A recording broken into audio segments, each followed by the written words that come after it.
Hello, chef des abonnés, bonjour. C'est encore l'entreprise Agonus Africa. Aujourd'hui, nous allons réellement vous apprendre une toute petite technique. Dans nos précédentes vidéos, nous avons parlé réellement de la sélection de la bonne semence de papaye. Nous sommes réellement dans un champ sémencier, mais étant dans un champ sémencier, ça n'exclut pas qu'il y a certaines exigences qu'il faut faire pour avoir réellement des fruits hermaphrodites. Donc aujourd'hui, nous allons réellement vous apprendre comment protéger sa fleur lors de la floraison. Parce que si nous disons seulement que nous laissons ces fruits-ci sortir ainsi et venir prélever le fruit déjà à maturité pour aller faire la semence, là, nous ne sommes pas en train réellement de faire une bonne sélection, sincèrement. Nous sommes en train de faire une bonne sélection parce que ces fruits-là seront déjà fécondés par des rondelles. Qu'est-ce qu'on fait? Lors de la floraison, nous protégeons le plastique. Donc, ça veut dire que la bonne semence doit grandir dans le plastique. Pour éviter au maximum le phénomène de fécondité, nous devons protéger cette fleur-là pour qu'elle grandisse dans ce plastique. Et étant dans ce plastique-ci, on a évité au moins à 90% le phénomène de fécondité. C'est pourquoi certaines personnes achètent des fruits au marché Sanaga, ils partent prélever, ils retirent les graines. Dans ces graines-là, ils voient beaucoup de mâles. Lorsqu'ils produisent les semences, ils partent planter en champ, ils ont beaucoup les résultats mâles. Parfois, ils achètent des semences à des personnes fiables. Et ces personnes ne s'y connaissent réellement pas dans la sélection des semences réellement proprement dites. Et parfois, lorsque vous plantez, vous avez des papayes mal partout dans votre champ. Parfois, vous avez trop de rondelles dans votre champ. Donc aujourd'hui, nous allons réellement habiller la fleur. Vous allez voir comment est-ce qu'on habille cette fleur-ci. Le papayer, la bonne semence doit grandir dans ce plastique-ci pour éviter au moins à 90%, voire à 95% le phénomène de fécondité. Donc nous allons réellement passer à l'œil. Vous allez voir comment est-ce qu'il faut faire cela pour que dès les prochains jours, dès la nouvelle campagne, vous sachiez réellement comment avoir la bonne semence. Si vous avez un papayer chez vous, vous voulez avoir une très bonne semence, comment est-ce que vous allez vous en prendre dès cette prochaine campagne-là, à partir de cette vidéo-ci. Donc, si vous aimez réellement le contenu de nos vidéos quotidiennes, n'hésitez pas réellement de vous abonner massivement et surtout de partager cette vidéo à ceux qui ne sont pas encore abonnés.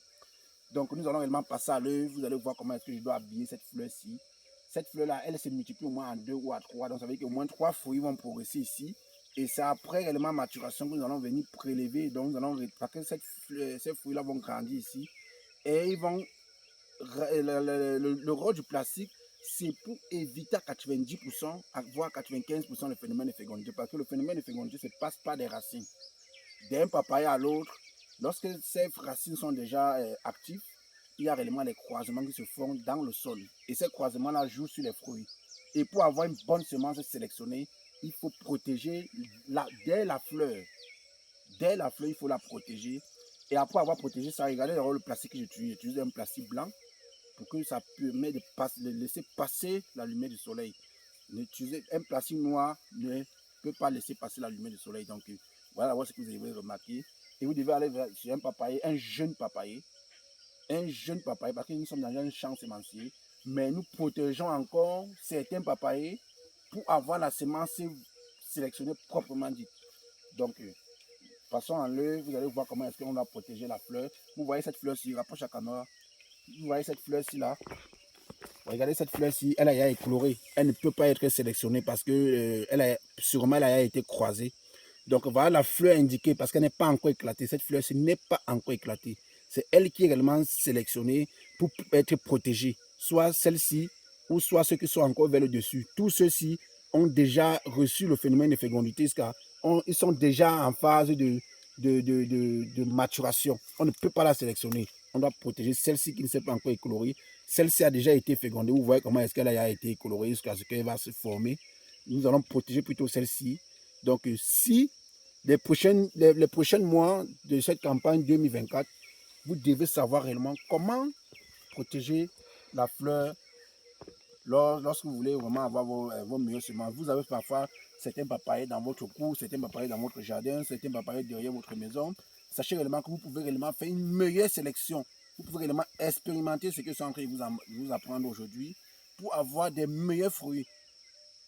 Donc, suivez réellement mon regard. Nous allons réellement protéger cette fleur pour que dès ces prochains jours, vous sachiez réellement comment faire ce travail-là, vous qui avez les champs de papaye, les jeunes champs de papaye là, sachez que pour faire un autre champ, vous devez apprendre à sélectionner, à protéger la fleur.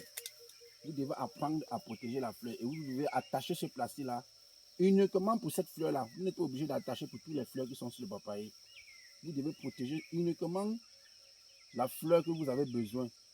Donc, vous pouvez faire même ça sur 5 papayers. Ça dépend de votre capacité de sélection. Ça dépend de vos clients. Si vous avez besoin, si vos clients ont besoin des semences sélectionnées, vous les sélectionnez. Nous, ça, ce champ, c'est un champ sémencier. Mais dans un champ sémencier, ce n'est pas tous les semences qui sont bons à sélectionner. Il y a les semences qui ne grandissent pas selon les normes. Donc aujourd'hui, nous allons vous montrer comment nous avons sélectionné. Nous sélectionnons, nous l'attachons d'abord le plastique un peu plus bas. Après, nous venons détacher. Plus la fleur grandit, plus nous détachons le plastique et nous augmentons le volume du plastique. Donc c'est un peu comme ça. Voilà à quoi elle ressemble. Plus la fleur est encore petite, nous mettons le plastique en fonction du volume de la fleur. Ça permettra réellement à la fleur d'être plus à l'aise en fonction du volume qu'on lui donne. Exactement comme ça. Nous protégeons cette fleur-là. Ça fait en sorte que le soleil qui va entrer dans la parcelle, la fleur aussi doit recevoir tout. Et nous ne laissons pas un passage. Vous savez que cette fleur, c'est le fruit qui doit sortir dans ce plastique-ci, c'est un meilleur fruit pour la sélection de la semence. Donc ce que vous devez apprendre dans cette vidéo, c'est que la sélection d'une semence de papaye n'est pas seulement de venir prélever une papaye mûre sur un papaye et aller fendre et retirer les graines. Non. La sélection proprement dite, c'est de protéger réellement la fleur lors de la floraison du papaye. La protéger. En la protégeant, vous voyez, et c'est aussi la position du papaye dans la parcelle. Ce n'est pas tous les papayers que nous parvenons à faire ça.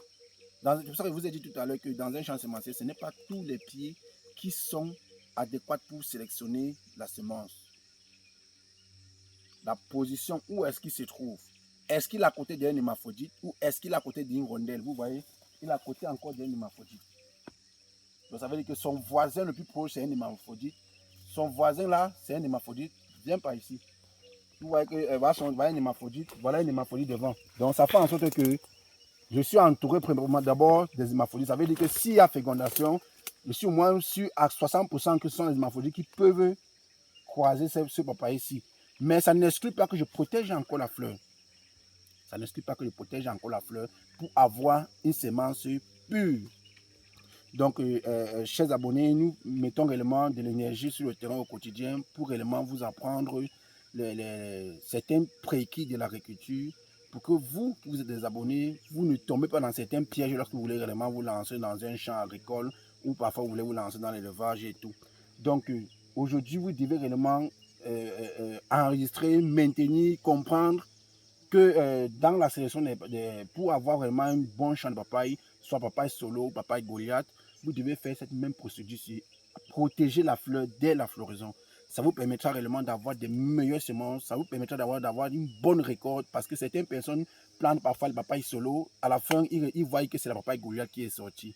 Parfois, vous plantez la solo américaine, à la fin, vous voyez que c'est le solo qui est sorti. Ça veut dire qu'au départ, vous ne savez même pas où est-ce que vous avez acheté vos semences. Allez vers des personnes fiables, allez vers des personnes, allez visiter les champs sémenciers pour voir réellement comment est-ce qu'ils s'en prennent pour avoir une semence de qualité. C'est d'abord ça la priorité dans un champ de papaye. Aujourd'hui, nous sommes pratiquement le 6 décembre, si je ne me trompe pas, et nous sommes dans un jeune champ sémencier qui commence déjà sa production de semences pour la campagne 2024. Donc vous, que vous n'avez même pas assez de moyens pour vous lancer dans l'agriculture, prenez parfois la peine de venir visiter les champs, soit si vous êtes intéressé dans la culture du maïs, soit dans la culture de la papaye, soit dans la culture du poivre, soit dans la culture du macabo.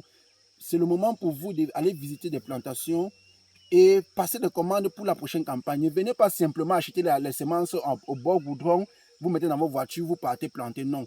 Allez vers des personnes, essayez d'étudier cette personne, allez vers dans des champs semenciers où est-ce qu'ils exercent réellement leur métier pour voir réellement comment est-ce qu'ils s'en prennent. Prenez plus d'informations par rapport à la semence que vous voulez acheter. Parce que certaines personnes achètent des semences, ils ne savent pas réellement comment est-ce qu'il faut s'en prendre. Certaines personnes vendent des semences, ils ne savent pas comment suivre. Donc, leur logique, c'est de vendre seulement les semences. Et après, ils ne voudraient même plus être au courant de vous. Lorsque c'est comme ça, vous partez, vous plantez, vous ne savez pas réellement comment est-ce qu'il faut m'en prendre. Après, vous avez un mauvais résultat. Demain, vous direz que l'agriculture n'est pas rentable, vous vous découragez et ça fait en sorte que notre agriculture commence que de monter en échelle et plutôt, elle descend plutôt de l'échelle en échelle. Donc aujourd'hui, nous sommes réellement au terme de notre vidéo et nous croyons que nous sommes satisfaits, nous croyons que nous avons réellement transmis le message qu'il fallait faire aujourd'hui et nous croyons réellement en vous, que vous avez réellement retenu ce que nous avons appris aujourd'hui. Et nos prochaines vidéos, nous parlerons réellement de comment est-ce qu'il faut prélever la graine, comment est-ce qu'il faut prélever le fruit qui a été sélectionné pour la semence, comment est-ce qu'il faut tremper des graines et comment est-ce qu'il faut laver et sécher. Là, c'est nos prochaines vidéos au sujet de la papaye. Donc, portez-vous bien. Nous allons réellement faire un petit tour pour que vous allez voir comment est-ce que le champ s'épanouit. Et ça sera réellement la fin de la vidéo. Donc, allons-y. On montre comment est-ce que le champ s'épanouit bien. Je vous ai dit tout à l'heure, c'est un champ sémencier. Et c'est maintenant, je vous ai dit, nous sommes le 6 décembre, c'est maintenant que les fruits commencent déjà à être, à se former, vous voyez là. Lorsqu'on protège les fruits, après ça, ces fruits-là deviendront comme ça, nous allons prélever. Ça dépend. Si nous n'avons pas de commandes concernant les graines, nous pouvons réellement prélever ça pour vendre. Donc, ça veut dire un champ sémencier, c'est un champ qui a été conçu pour prélever les semences. Mais ce n'est pas tout. Il y a parfois que nous n'avons pas de semences, nous n'avons pas de clients qui ont besoin de semences de qualité.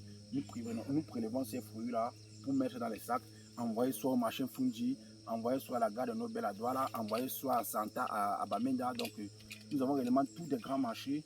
Le marché A de Bafoussam, donc ça veut dire que nous avons des potentiels acheteurs. Lorsque nous produisons comme ça, l'objectif principal, c'est champ semencier, mais l'objectif secondaire, c'est vendre des fruits pour que vous puissiez consommer directement, soit dans les entreprises qui font dans l'agroalimentaire, dans les industries et tout, soit dans certaines entreprises qui font dans la déshydratation des fruits, des papayes pour l'exportation. Donc nous avons tellement de couloirs de vente. Donc dans nos prochaines vidéos aussi, nous allons vous apprendre des stratégies, comment est-ce qu'il faut investir dans l'agriculture et comment est-ce qu'il faut trouver les potentiels acheteurs de vos produits. Là, c'est l'objectif de nos prochaines vidéos parce que nous avons remarqué que beaucoup de personnes, beaucoup d'entrepreneurs, beaucoup de promoteurs veulent se lancer dans l'agriculture. Ils se lancent même. Après un moment donné, ils sont butés sur la vente. Vous voyez, ils ont dépensé des centaines de millions et ils ne savent pas comment est-ce qu'il faut s'en prendre pour écouler leurs produits. Là, c'est vraiment une difficulté que les promoteurs rencontrent sur le terrain. Dans nos prochaines vidéos, nous allons vraiment mettre sur pied une stratégie qui vous aidera réellement à vendre vos produits même avant la récolte. C'est aussi un élément indispensable dans l'agriculture. Mettre l'énergie pour produire un produit, il faudrait aussi mettre la même énergie sur la stratégie de vente parce qu'il y a certaines personnes qui vivent seulement de la vente. Ils ne savent pas comment produire. Il faudrait réellement que nous trouvions des stratégies pour vous mettre en collaboration avec eux pour que vous qui vous êtes producteur, vous restez dans votre canevas de producteurs et ceux qui sont destinés à acheter et à le vendre parviennent aussi à être dans le canevas de vendeurs. Donc, c'est réellement ça l'objectif de nos prochaines vidéos. Donc, si vous ne voulez pas rater réellement ces contenus enrichissants, priez réellement de vous abonner massivement et surtout de partager la vidéo. Merci. Ciao.